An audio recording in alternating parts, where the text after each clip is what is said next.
কোথায় যাচ্ছেন বন্ধুরা? চুপচাপ আমার এই রেসিপিটা দেখে যান। আজকে আমি বানাচ্ছি ফুলকপি আলু দিয়ে রুই মাছের তরকারি।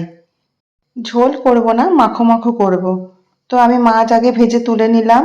এবার আমি কেটে রাখা ফুলকপি আলুর মধ্যে থেকে আমি ফুলকপি আগে ভেজে নেবো হালকা নুন হলুদ দিয়ে। এবার আমি আলুও ভেজে নিলাম আর আমি গোটা জিরে ফোড়ন দিয়ে দেবো। আর এদিকে আমি মশলা বানিয়ে রেখেছি, টমেটো, পেঁয়াজ, কাঁচা লঙ্কা, আদা রসুনের পেস্ট দিয়ে দিলাম।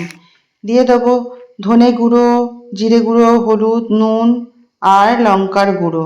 সব কিছু দিয়ে আমি ভালো করে কষিয়ে নেব। কষাতে কষাতে তেল ছেড়ে এলো। এবার আমি দিয়ে দেবো ভেজে রাখা আলু আর ফুলকপি দিয়ে আবার ভালো করে কষিয়ে নেব। কষানো হয়ে গেলে আমি দিয়ে দেবো পরিমাণ মতো জল। আর বন্ধুরা খেয়াল করলেন কি, কষানোর সময় আমি একটা মাছও ভুলে দিয়ে ফেলেছিলাম, পরে আবার তুলে নিয়েছি।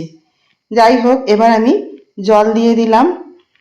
ঝোল ফুটে এসেছে, আমি মাছগুলো একে একে দিয়ে দেবো। বেশি ঝোল করব না, মাখা মাখা তরকারি হবে। দেখুন মাছ আমি দিয়ে দিলাম। আমার রেসিপি রেডি হয়ে গেল। একটু ফুটতে দেবো। নামানোর আগে দিয়ে দিলাম ধনেপাতা।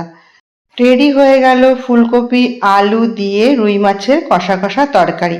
তো কেমন লাগলো আমার এই রান্নাটা কমেন্ট করে অবশ্যই জানাবেন।